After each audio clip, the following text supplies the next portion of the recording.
really doesn't seem to be much to me. You may even look at yourself in the future and you may say, everything's kind of gone downhill for me. Everything's just kind of gone to pot. I don't see how God can use me in this situation, in this environment. I'm going to tell you, don't ever think that. Because we're going to see in this book of Esther how God used a young woman where everything in her life had fallen to pieces. Everything that she knew, everything that she loved was gone. And God is going to use this one young lady to save a whole race of individuals. She has no idea how God's going to use her life. The book of Esther is based on history, and it's based on when the Jews had actually been kicked out of their land. They had actually gone under the fifth cycle of discipline, and they had been taken as slaves. There weren't any Jews left in Jerusalem. And they were exiled. And Esther is one of the young ladies who found herself in exile, and she's in the Persian Empire. Now, I'm going to stop and make an application for you. You're on the earth, aren't you? But your home is in heaven, isn't it? And so, what you look at earth like is like a camping trip. It's kind of a temporary deal. It's not your permanent home, is it? See, Jesus says, I'm going to prepare a place for you, that where I am, you may be also. So, earth is like the campground for Christians, knowing that our permanent home is with Jesus.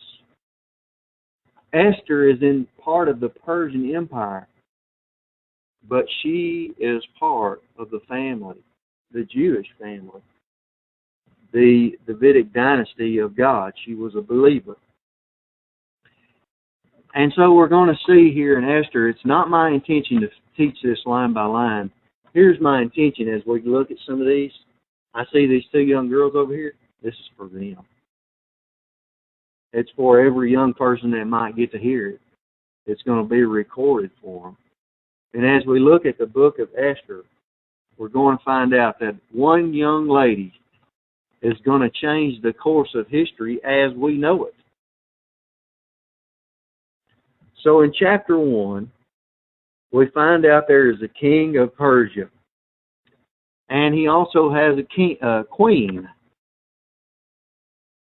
If you need to know something about the Persians. At this point in Persian history, they were the richest empire. Their kings lived in grandeur. I'm talking about these people were pampered. This king would have had gold to spare, servants to spare. If you ever thought about a king getting fanned by a palm branch, you ever seen that picture where somebody's getting fanned and then somebody's holding up the grapes for him, the big cluster of grapes, and he could turn his head, he doesn't even have to put it in his mouth. All he's got to do is just eat it. This is the Persian kings that you need to think of with this book. And we have King Xerxes here. And in verse 9, you're going to see Queen Vashti. This is his wife. The king threw a big party in the first verses. We're going to find out this party actually would go on for almost 6 months. And he's got all of his friends there. I want you to look in verse 10. That's where I want to start at. And we're going to draw a point that I'm going to have you record in your notes. On the 7th day, that's the 7th day of the king's big party, when the heart of the king was merry with wine, that means he had been drinking and he had a buzz, he commanded Mehuman, Biztha, Harbona, Bigtha, Abagtha, Zethar, and Carcass, 7 eunuchs who served the presence of the king Xerxes. You have a different name here, but that name actually means king. This was King Xerxes, to bring Queen Vashti before the king. And so what we see here is that the king and all his buddies were having a big party, and they got to talking about their wives. And they got to talking about and comparing wives, and the king finally says, and he's in a drunken stupor, well, you ought to see how beautiful my wife is. As a matter of fact, my servants, go and fetch my wife. And what we're going to find out is, when you're a king, you can't be a drunkard. If you're in a leadership position, you can't ever find yourself in a status of inebriation. You have to be able to go into action at any time, 24/7, 365. And so the king has broken the golden rule of leadership. He got drunk. He was incapacitated. And so the king knows that the queen knows that the king is a sot, and now she is going to be in trouble. Let's go on. To bring Queen Vashti before the king, wearing her royal crown, in order to show her beauty to the people and the officials, for she was beautiful to behold. Now, the second point for the men, the last thing you ever do is kiss and tell. Don't ever get caught in a conversation with a friend or a group of friends where they like to talk about their girlfriends or they like to talk about their wives and what they do in private. Just walk away. And we're going to see that got this king into a ton of trouble. And if you're a stand-up guy, you don't talk about things like that. Verse 12, but Queen Vashti refused to come at the king's command, brought by his eunuchs. Therefore the king was furious, and his anger burned within him. Now we find out here that the king's a drunk. And we already know that Queen Vashti, she is beautiful. I'm talking about she is beautiful. And he wants her to come in the room bad so he can point at her and say, yeah, that's my wife. Check her out. She's the most beautiful in the land. But the queen won't come in because she says, my husband is drunk. He's going to embarrass me. He's going to do all these bad things. I don't have to because he's a drunkard. And so I want to stop and give you why not to marry. We're going to run through this. Why not to marry?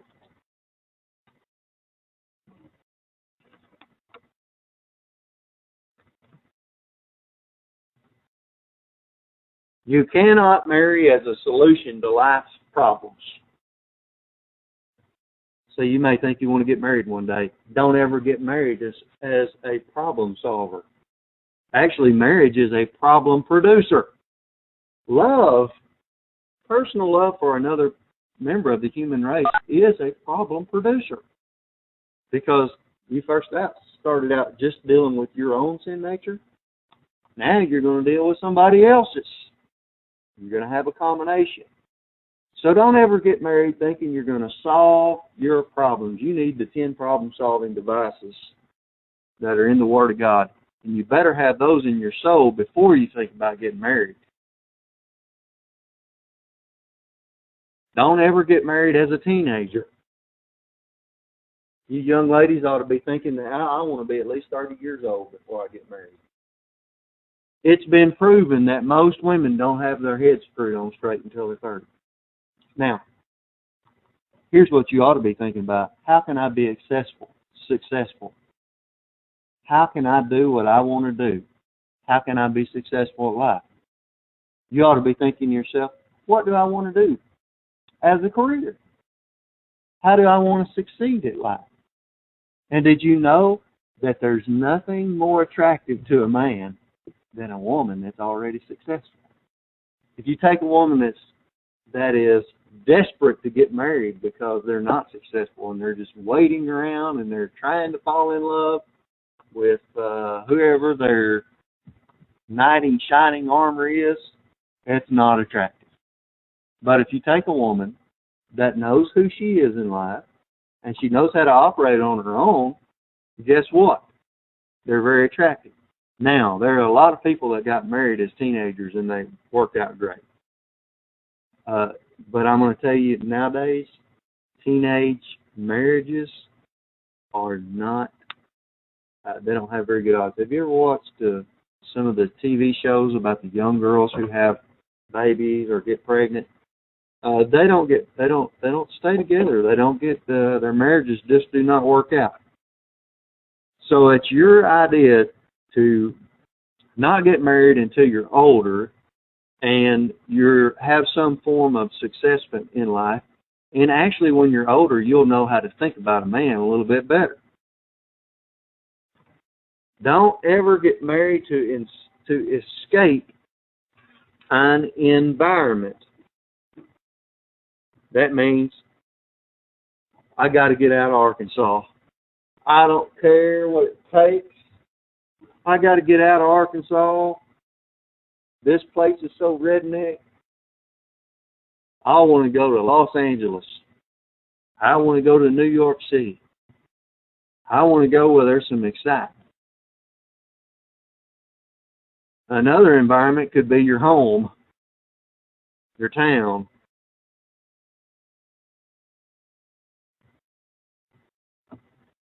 Don't ever get married because you would become a status symbol.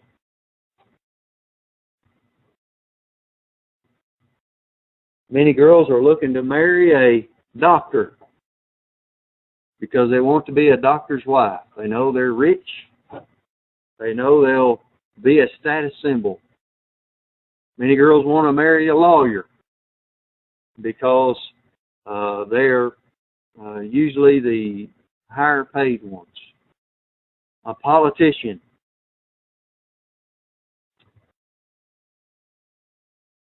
Just think about marrying a famous movie star.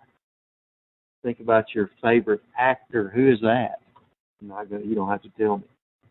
Think about marrying a famous singer that is big on the pop scene right now. Just think if you were married to one of those guys, how famous you would be. You would be on the cover of every pop magazine out there, all over the place. Guess what? Don't get married for that. Don't. You better get married to your right man, your right woman, because you have a rapport, a soul rapport. We're going to find out that our queen here, Queen Vashti, this is the reason she got married right here. She married the king because she wanted to be a status symbol. Don't ever get married for a cure for an economic situation. You say, I'm poor, I got to get out of this place, I'm going to marry somebody rich.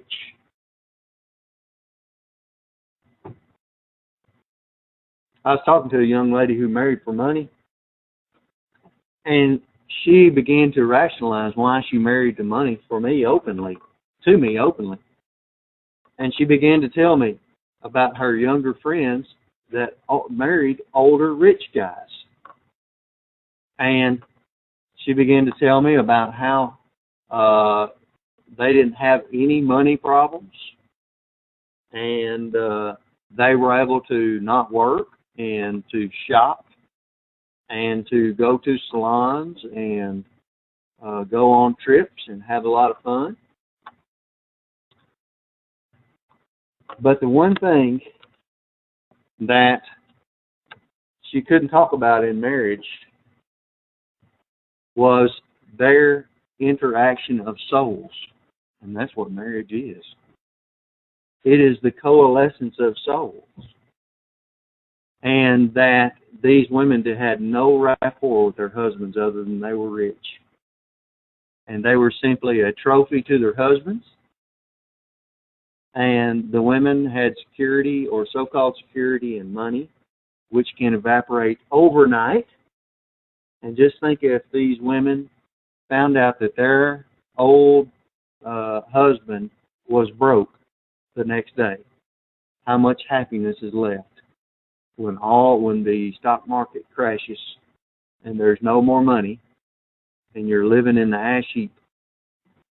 And so don't ever marry for the cure to an economic situation.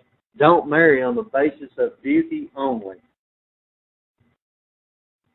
Because you can be extremely attracted to somebody. Extremely attracted to somebody. This happens a lot nowadays because of the internet. You got all these web dating sites, and people are able to post pictures of themselves, and man, there's no telling. They may have these pictures that have Photoshop and airbrush and just the right angle, and somebody spray painted their teeth white. You know, they got that beautiful smile, and their big wart that they had on this side is not showing, and they say, man, I'm in love with this person. They begin to converse online, and they didn't realize that they were marrying more than a picture, and they had no compatibility. Beauty, we're going to find out, physical beauty is fleeting, but inner beauty lasts forever. Don't marry an unbeliever. Doesn't mean you can't date an unbeliever, but if you're dating an unbeliever, you must know ahead of time you can never become emotionally involved because you cannot marry them. And then you may say to yourself, well, I really like this person, so I'm just going to take them to church until they get saved. Well, guess what? A young man will do anything to win your love, your respect. Well, I'm going to teach you about young men, and you better beware. Most young men are wolves, dressed like sheep. And so don't ever think you're going to date an unbeliever, you're going to fall in love with him, you're somehow going to bring him to church and get saved, and he's going to be on fire for the Lord and change his life. You can date an unbeliever, but you just have to know that it's not going to work out unless somehow, by some course other than your own manipulation, that they become a believer and they get positive towards the Word. Don't ever marry a neurotic or a psychotic individual. You may say, well, I'm going to marry them, and then I'm going to get them some medicine, and I'm going to get them straightened out. And then I'm just going to. See, a lot of people have this idea that they're going to fix somebody up. They go looking in kind of like a restoration job. A lot of my hot rod friends, they go to the junkyard and they drag some car out of the weeds, and they say, man, look at what I can do with that. Man, they get out there and you can rebuild a car. But I'm going to tell you what, you can't rebuild some souls. Some of them get damaged beyond repair. And don't ever think that you're Norm Abrams of souls. You're not going to get in there and reconstruct and fix what they've broken. And I'm not talking about people who are born with conditions. I'm talking about people who have made one bad decision after another, till they've driven themselves crazy.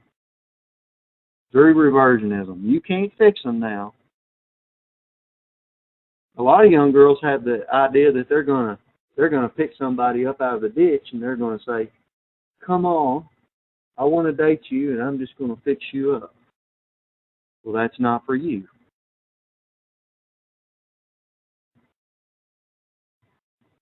Don't marry on the base of the image concept.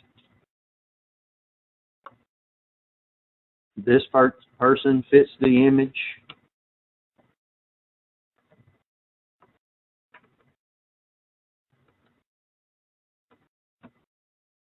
And even though it may be tempting, do not marry somebody because they like the same kind of hot sauce you like.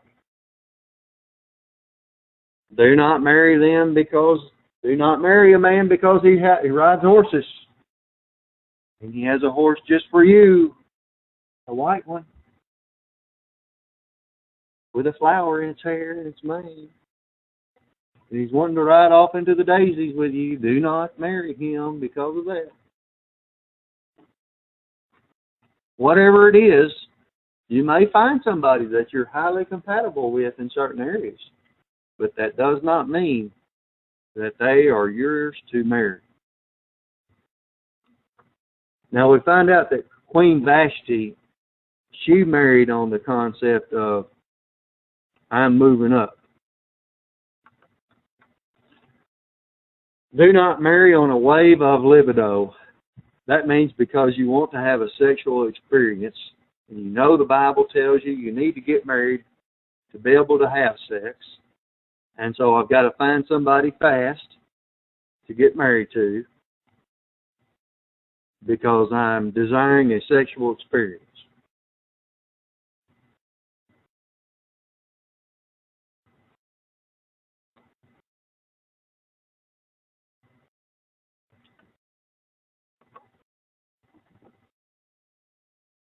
Let me tell you what, I told you what you don't need to be looking for. Why you don't need to marry. Now, here's what you do need to know about getting married. You need to have compatibility with the person spiritually. That means if they're Pentecostal, you're probably not going to have much compatibility. They believe if you don't speak in tongues, you're going to hell. You see how long that relationship's going to last? You give them a little doctrine.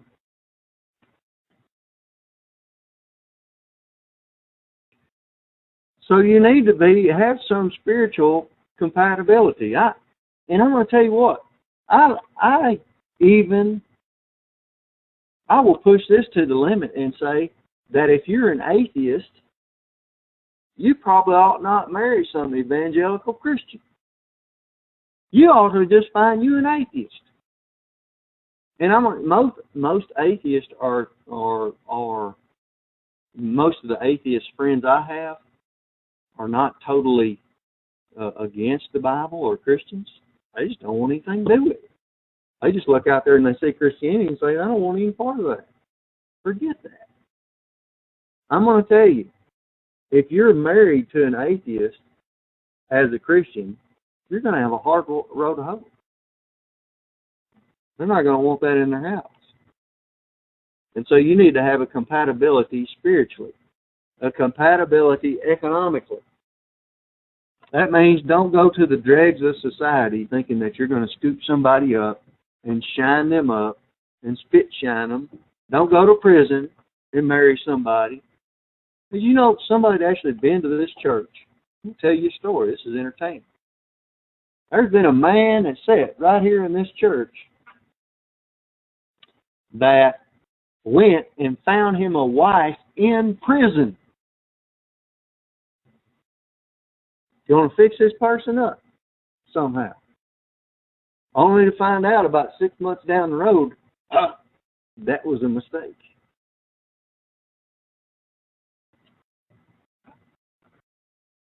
It's not a fixer-upper. You need to find somebody from your same economic background that you agree with about money. You better have an agreement about money before you get married. That's the biggest problem in marriage today. How to spend money. You need to have a compatibility recreationally.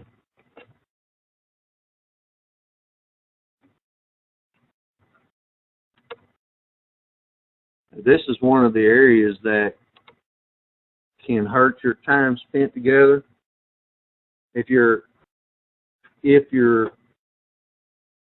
husband loves to hunt and kill stuff and skin stuff out and grind it up and put a lot of meat in the freezer, and you're a vegetarian and you don't cook any meat and you can't stand the smell of it in your house, guess what? You don't have a compatibility there. His recreation is killing stuff. And you don't want to see any blood or any furry little creatures. You see how bad that can be? You better have an idea. You need to have a compatibility in the mentality or mentally. Don't ever marry a man that's dumber than you. Do you know that? Don't ever marry a man that's not as smart as you are. You'll hold him in contempt when he comes up with a stupid idea. You'll no longer be able to respect him when he comes up with a dumb idea. And so you need to be able to look up to him and say, hey, that's a brilliant call.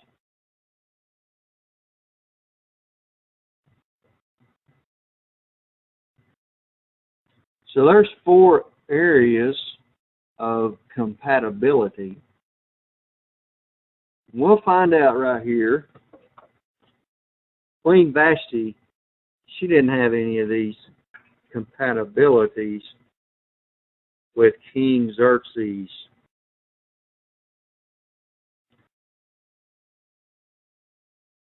Verse 12, it says, but Queen Vashti refused to come to the king's command brought by his eunuchs. Now, here's a final point on marriage. Don't ever marry a man that you cannot kiss his feet, that you cannot serve, because the Bible commands, ladies, it commands that you be able to obey your husband. That's what's hard. And so, Queen Vashti, she married the wrong guy. She actually did the wrong thing by not coming in because she did not obey him. And the story goes on. And she refused to come in. In verse 16, it says, and Memucan answered before the king and the princes, Queen Vashti has not only wronged the king, but also all the princes and all the people who are in all the provinces of King Xerxes. And so the next point, the first point is who not to marry. The second point is don't marry someone you cannot serve. And then the third point is leadership demands integrity.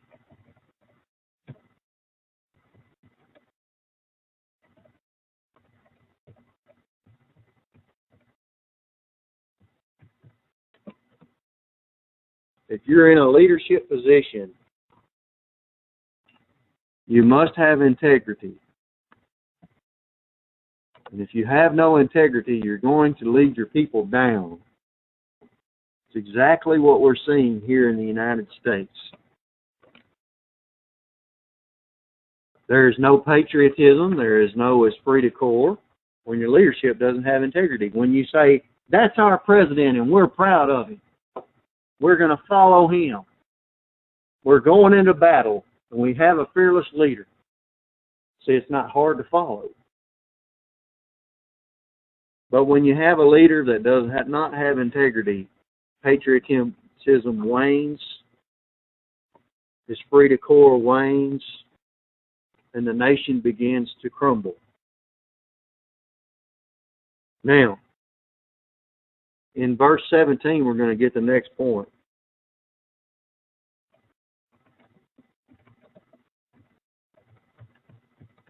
People are watching you.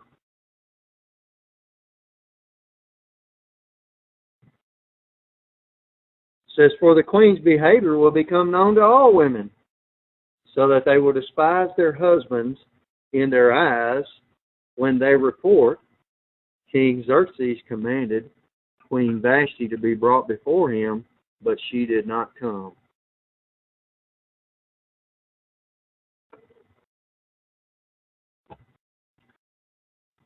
People are watching your life, and they're watching to see if your Christianity is working.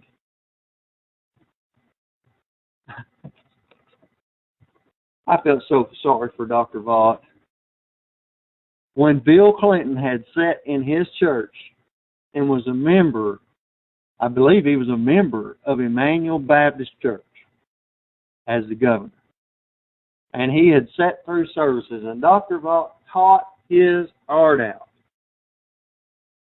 He taught his heart out.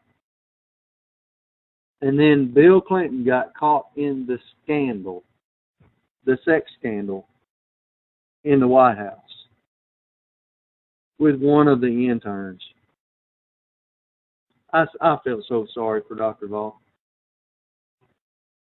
This man, if Bill Clinton had got in on Dr. Vaught's tapes and began to build any spiritual integrity, this never would have happened. But obviously, he was there just to make an appearance. And also his wife, which is an embarrassment, not only to Arkansas, but everything that Dr. Vaught did in Emmanuel Baptist Church, because if you look back, people blamed it on Dr. Vaught and what he was teaching. They blamed it on grace. So people are watching you.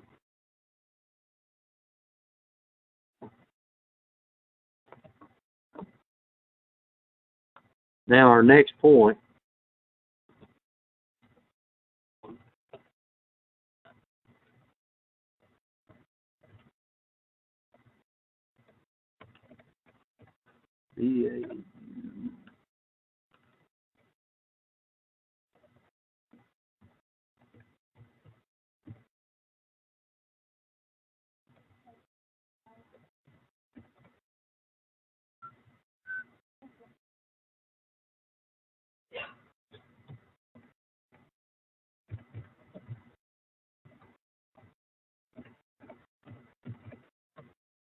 Physical beauty is fleeting and inner beauty is forever.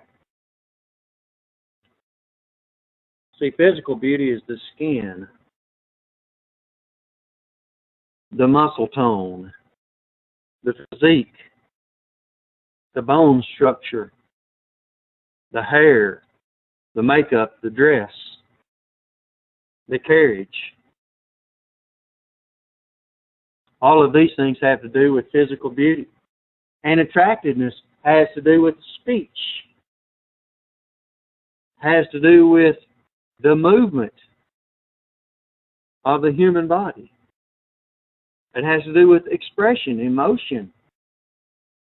All of these things make up attractiveness. But it's fleeting. Physical beauty can be a great blessing. You two young ladies here, y'all have been blessed with great physical beauty. If no man ever tells you that you were beautiful, you remember today, my pastor told me I was beautiful. And you're beautiful, and God made you beautiful, and that is a blessing. And it's from God. You didn't have anything to do with it. You know that? You didn't have a thing to do with it. God did it. He did that for you. And so, although your physical beauty is great, you can use it to glorify God, by the way. We're going to see that Esther did that.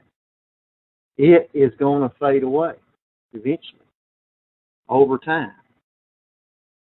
But God gave you a beauty that will never fade. It will never go away because it's on the inside of the soul, and it's called inner beauty. We're going to study inner beauty as we go along. And so we see here the queen had external beauty. She had physical beauty, but she did not have inner beauty. In verse 19, we see where her physical beauty is going to fade away. If it pleases the king, let a royal decree go out from him, and let it be recorded in the laws of the Persians and the Medes, so that it will not be altered, that Vashti, that's the queen, shall come no more before the king Xerxes, and let the king give her royal position to another who is better than she. She got canned. All of her beauty couldn't carry her through the pressure situation. And so it took inner beauty, it required inner beauty for the queen to be able to pass. She did not have it. She failed miserably. We're going on in chapter 2, and this is where the story deepens.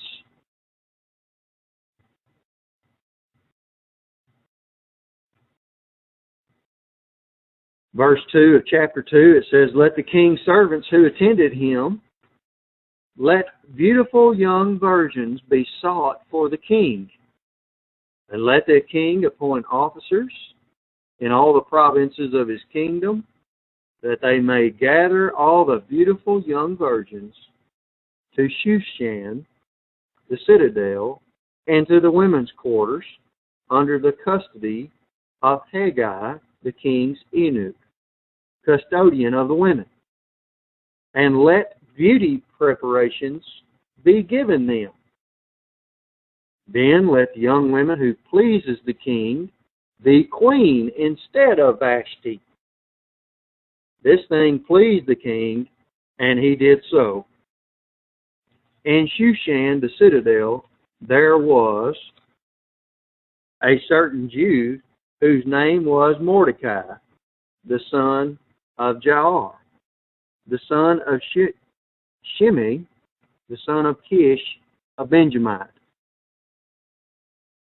We find out as we go on, Mordecai was part of the Jews who were held captive. And he had taken in this young lady, in verse 7, and Mordecai had brought up Hadassah, that is Esther. That means star. Her name was Star, Esther. His uncle's daughter, for she had neither father nor mother. The young woman was lovely and beautiful. When her father and mother died, Mordecai took her as his own daughter. And so we're going to find out here, Esther had lost everything. She had lost her nation. She no longer lived in her homeland. She was living in a foreign land. She had lost her mother. No longer had a mother. You can imagine if your mother was gone. She lost her father. She lost all of her immediate family. And she had been uprooted, and she had been adopted by Mordecai into his family with his other family members.